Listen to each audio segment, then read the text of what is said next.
नमस्कार, आप देख रहे हैं बड़ी खबर। और आखिरकार वो तस्वीर सामने आ गई जिसका कई दिनों से लोगों को इंतजार था और कई दिनों से लगातार इस बात की चर्चा हो रही थी कि रणबीर कपूर और आलिया भट्ट की शादी आखिर किस तारीख को हो रही है। काफी सस्पेंस रहा डेट को लेकर, इस शादी की तारीख को लेकर।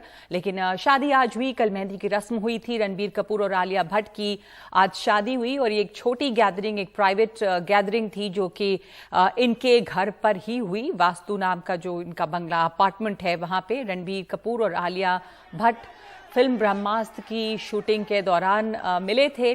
आज मुंबई में फिल्मी सितारों और सेलिब्रिटीज की शादियों की धूमधाम से अलग दोनों ने एक सादा समारोह में शादी की है। और ये तस्वीरें जो हैं उसके बाद सामने आई जब वो मीडिया के सामने आए और उसके बाद वहाँ पे लंबे समय से वहाँ पे भीड़ जुटी हुई थी मीडिया की। प्रशांत हमारे साथ मौजूद हैं इस वक्त। इस शादी के बारे में और इसके इर्द गिर्द जो इतना उत्साह था और तस्वीर के लिए फिर लोग जब पिक्चर्स के लिए बाहर आए, प्रशांत तो बताइए वहाँ पर क्या क्या देखा आपने, क्या हुआ, क्या हलचल रही है? जी बिल्कुल, देखिए 2018 से जब से इनके रिश्तों की खबर सामने आई थी तब से लेकर अब तक जो उत्सुकता थी वो लोगों के बीच बनी हुई थी, क्योंकि बहुत साल से जितने भी बैचलर्स एक्टर्स होते हैं, चाहे वो सलमान खान हो, रणबीर कपूर हो, लोगों को ये होता है कि कब शादी करेंगे। और जैसे ही ये खबर आई कि इन दोनों की करीबियाँ नज़दीकियाँ बढ़ रही हैं तो लोगों में ये था कि भाई ये शादी होगी तो कब होगी। और जब शादी की खबरें आई कि शादी होने वाली है, उस वक्त भी ये हुआ कि शादी कब होगी, क्योंकि शादी को बहुत ही चुप और रहस्यमय तरीके से जो उनकी रस्म और रिवाज थे उनको रखा गया था।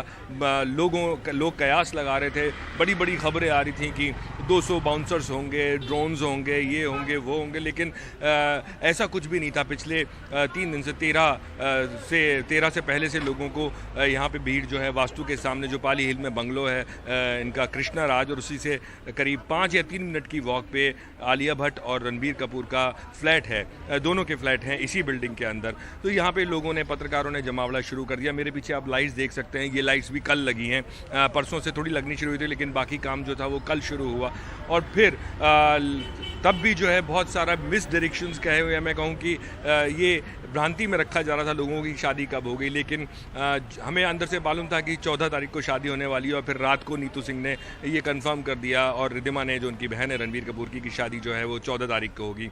आज सुबह से यहाँ पे जो मीडिया थी उसकी भीड़ थी और 3 बजे के करीब शादी का जो था कि शादी में लोग आएंगे और लोग आने शुरू हुए।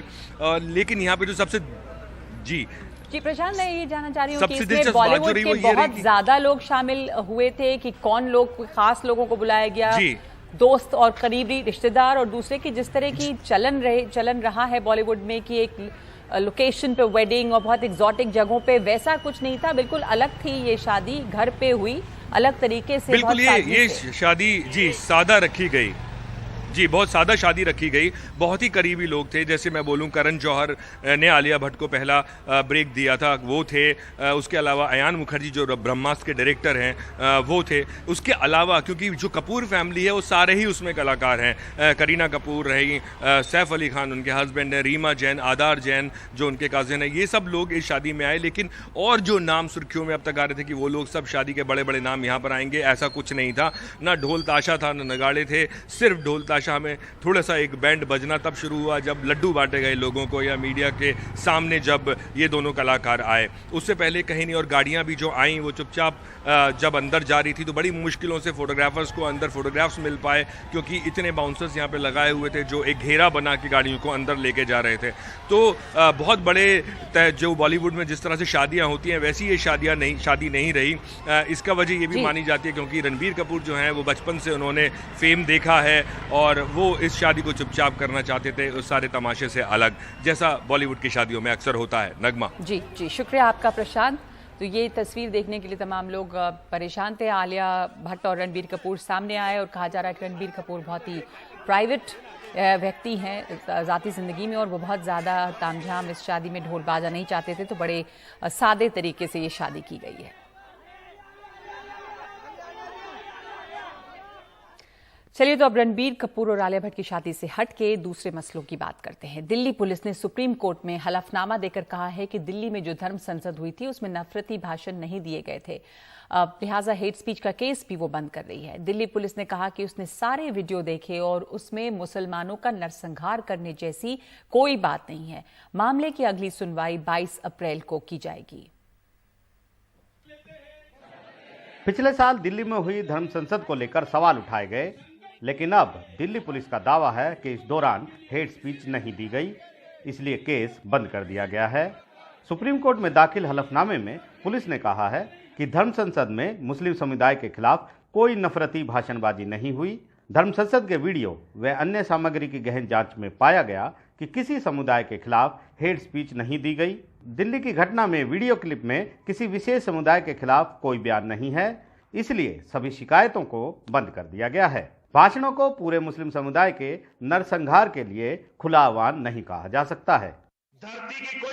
इधर हरिद्वार धर्म संसद के मामले में उत्तराखंड सरकार ने सुप्रीम कोर्ट को बताया है कि इस मामले में 4 FIR दर्ज की गई हैं, जिनमें से 3 चार्जशीट दाखिल कर दी गई हैं। हम मामले में स्टेटस रिपोर्ट दाखिल करेंगे, लेकिन इसके उलट दिल्ली पुलिस याचिकाकर्ताओं पर ही सवाल उठा रही है। पुलिस के मुताबिक वो साफ हाथों से नहीं आए हैं।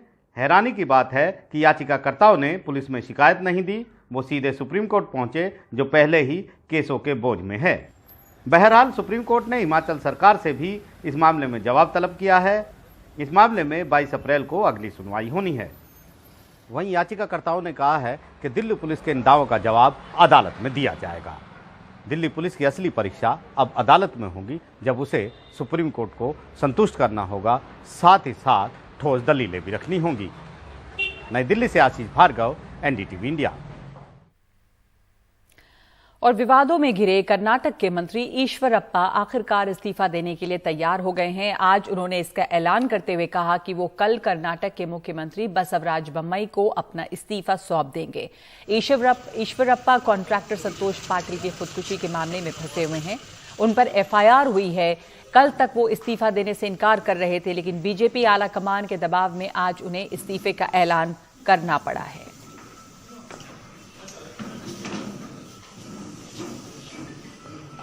आज मैं मुख्यमंत्री से और हमारा बहुत परिवार के नेताओं से सबसे मैं बातचीत किया है। उन सबको कोई भी तकलीफ मत आना, इसलिए मैं आज बोम्मई के पास बातचीत किया है। कल शाम वो वापस बेंगलोर आएगा, उस समय में मैं मेरा मंत्री स्थान को इस्तीफा देने के लिए डिसीजन लिया है, उनको भी बोला है। ये इस्तीफा के संदर्भ में मैं अभी राज्य के मुख्यमंत्री बसवराज बोम्मई को बोला है, दया से ये डिटेल इसका इंक्वायरी होना, इसमें कौन इसमें प्रॉब्लम किया है उनको शिक्षा होना। अगर मेरा भी 1% इसमें कोई प्रॉब्लम रहे तो मुझे भी शिक्षा होना। मस्जिदों पर से लाउडस्पीकर हटाने के मुद्दे पर MNS और शिवसेना के बीच टकराव बढ़ गया है। महाराष्ट्र नवनिर्माण सेना ने कुछ दिन पहले सेना भवन के सामने हनुमान चालीसा का पाठ किया था। कल रात के अंधेरे में सेना भवन के सामने राज ठाकरे की टोपी पहने हुए फोटो लगाकर उनकी भूमिका पर सवाल उठाया है। हनुमान चालीसा पाठ का जवाब है।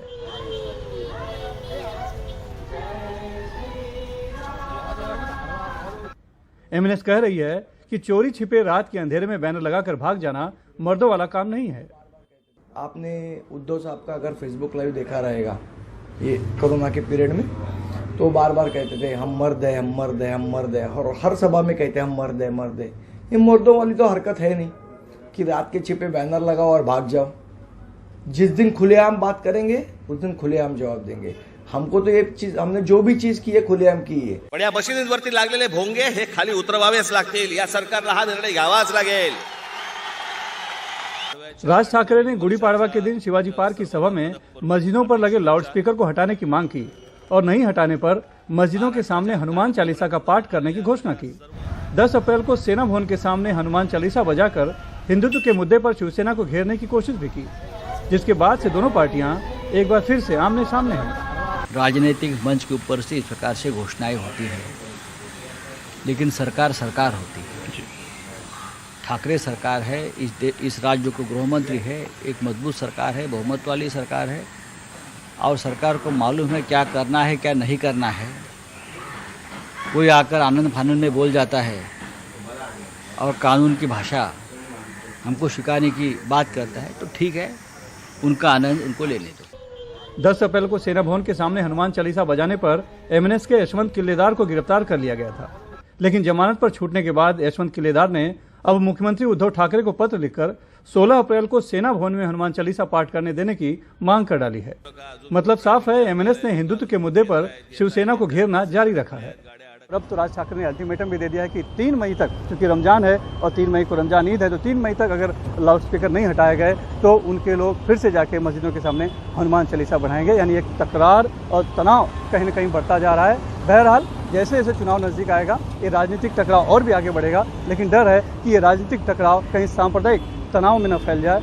इस बात को लेकर सरकार, प्रशासन और पुलिस सभी चिंतित है। मुंबई से कैमरामैन अल्ताफ के साथ सुनील सिंह, NDTV इंडिया।